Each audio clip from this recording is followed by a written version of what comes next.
I'm Danny Nightmare, and I'm a horror addict. And it's been a little while since I've done a book haul, so I figured it's time to do a new video. What? Why are you looking at me like that? What? Do I not look like somebody who reads? Oh, okay, it's because I'm zombified. Don't worry, I'll get laws to cure me. This has happened a few times. Actually, I was filming a movie called The Fowl of Flesh. It's a short film for, I believe, Nun Dead, which is going to be an anthology of zombie nun-exploitation movies. Anyways, here's the poster. Boom!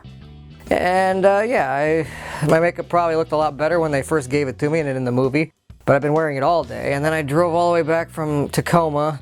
Yeah, it's been like, that was like a few hours ago. I just got home a little bit ago, and you know what? I figured, while I got the cool makeup on, let's do a video. And I needed to do a book haul, like I said, but hey, why don't I bookend this book haul with a couple of unboxings? First, let's start with this one I got at Target. It's called Elvira's House of Horrors. Alright, I mean, it's not a mystery. It tells you exactly everything that's in it. This awesome shirt that I'm wearing. But what else is in there? There's this really cool figure.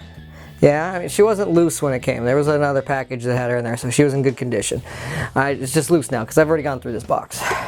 But I love me some Elvira, so you know what? I say if you have a chance to head down to Target, see if there's still any of these left. I don't know if they are, but if I could find one, I would definitely get one if I were you. This epic beanie, this clothing patch, and the enameled pin. Mostly I wanted the toy and the shirt, but you know, if you watch any of our horror unboxings, I love enameled pins, so that is a sweet deal. All hail the Mistress of the Dark. Speaking of which, I already read it earlier this year, but I got Yours Cruelly, Elvira by Cassandra Peterson. And it's basically just an awesome memoir of her entire life, and she's had a hell of a life. Some tragic beginnings to, you know, finding success when she was about to give up on it, and just the cool life she's had since then, and, you know, being closeted about being with a woman. But you know what? Good for her. I'm glad she's happy. And I met T at the last Crypticon. She's really cool. Also got to meet Cassandra Peterson again, which is really cool, and got her to autograph this for me. And I managed to give her her Oscar for Lifetime Achievement in Horror. So it was great. And yeah, if you haven't read this or picked it up yet, definitely needs to be on your list to do soon. Alright, a couple other ones that I've already breezed by. I mean, these were not serious books, but they were definitely fun, is What Would Skeletor Do? Yeah, and it's kind of just a self-help book, but, well, you know, Skeletor's advice. Like, if your friends need help, maybe you should distance yourself away from them and think about yourself, because screw them. I mean, it's really bad advice. You shouldn't really take it, obviously, but it's Skeletor, so what did he expect? Well, I don't like to feel good. I like to feel evil. Oh. Thinking about a new romance? Don't, because witches be crazy, and I would definitely know. That was a fun little book, so if you got a kid, I recommend, you know, getting it for your kid. Or if you're like me and just a big kid, then get it for yourself. Speaking of which, I got this awesome adult activity book by Gwar. This is pretty fucking sweet. And yeah, it's like a coloring book, but there's mazes and other random stuff that you can do. I don't know, it's just cool. There's like, you know, connect the dots and crap. It's a kid's book, but not for kids. It's for people like me who love Gwar and all their gruesome, gory goodness. So those are the ones I've already read this year. I would like to say I've done a lot more reading, but no, sadly I haven't had a chance because it's been busy trying to make movies, trying to do a lot of things. I don't have a physical copy of the book that I'm currently reading because I'm reading it on my Kindle, but it is the Final Girl Support Group by Grady, Hendrix. It's pretty rad. It's got like all these type of final girls. I mean, you kind of have like your Alice from Friday the 13th, your Nancy from Nightmare on Elm Street, and Sydney from Scream. They have different names, but you can kind of understand who's supposed to be who.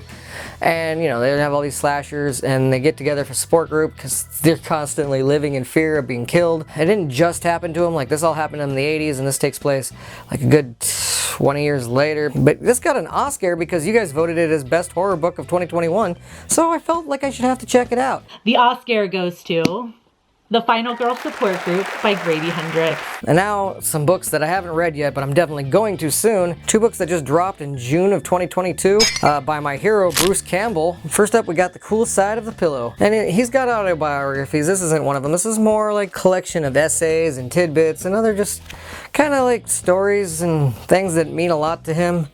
So, I mean, that are outside of the entertainment industry, just kind of his own personal little, I don't know, things that get him through the day. As soon as I finish the Final Girl Support Group, I'm gonna breeze by that real quick, I can tell.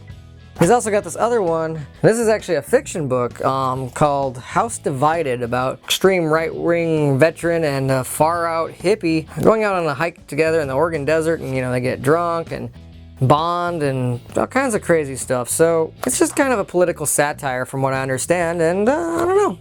Looking forward to it. And a couple other ones I've got right now is The Prisoner of Fear by Chad Miller. This is about a detective, John Doyle, who I think takes place in 1889 in Philadelphia.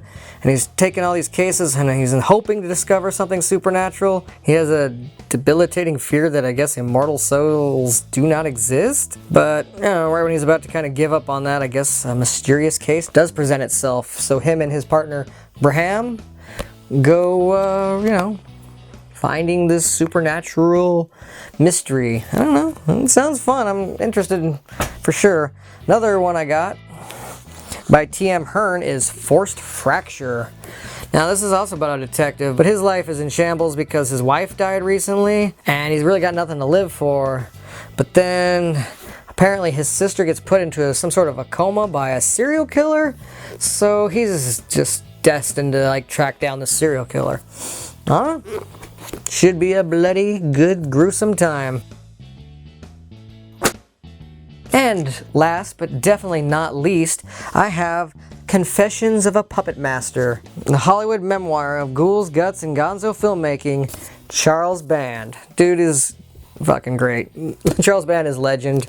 I can't wait to just dive into all this. It's got some cool pictures like Castle Freak, one of my favorite movies of all time. And it's got a lot of cool like pictures in here that I've looked at so far. And you know, there's the Ghoulies. Fucking love Ghoulies.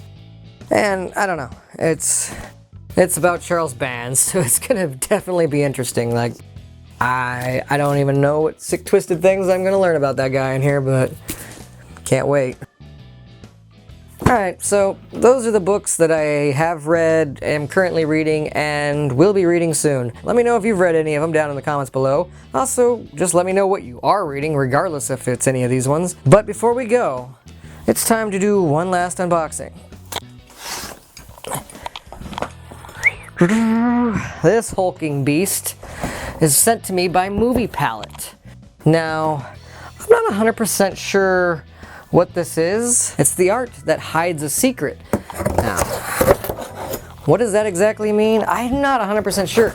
And this is the movie palette for Army of Darkness, for them to send it to me. But it seems like it's gonna be like a color palette of the movie in a barcode form. Now,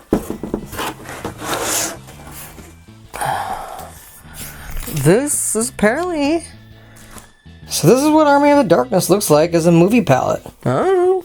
Now, does it scan? I don't think so, but it says it hides a secret, so I don't know. You'll just have to figure that out for yourself. How does it work? Well, let's find out. Movie palettes are created by a team of artists who carefully choose colors for our canvas paintings. Firstly, and most common color in every scene in the movie is found. Colorful stripes that are then put on canvas in a chronological order from left to right. The length of each stripe represents the length of the scene in the movie. So there's a link below, and if you use the code HORROR15, you'll save 15% off your own movie palette. There's a lot of other horror movies too, like Evil Dead 2 is just my favorite movie, if you didn't know that. I think I've said it several times on this channel, but you might be new. Yeah, Evil Dead 2 is my favorite, but there's tons of horror movies to choose from. And it's kind of cool to see what it all looks like when you order it. Wow, I didn't really know what to expect. But there's also a cool link, so big thanks to you, Movie Palette. Also, there's links down to all the books below, and like I said, Elvira's House of Horrors is found at Target. That box I paid for with myself, but you know, I think you should check it out, because if you love The Mistress of Dark as much as I do, you should definitely get one. Once again, let me know what you're reading. Thanks for watching. Books. Cut!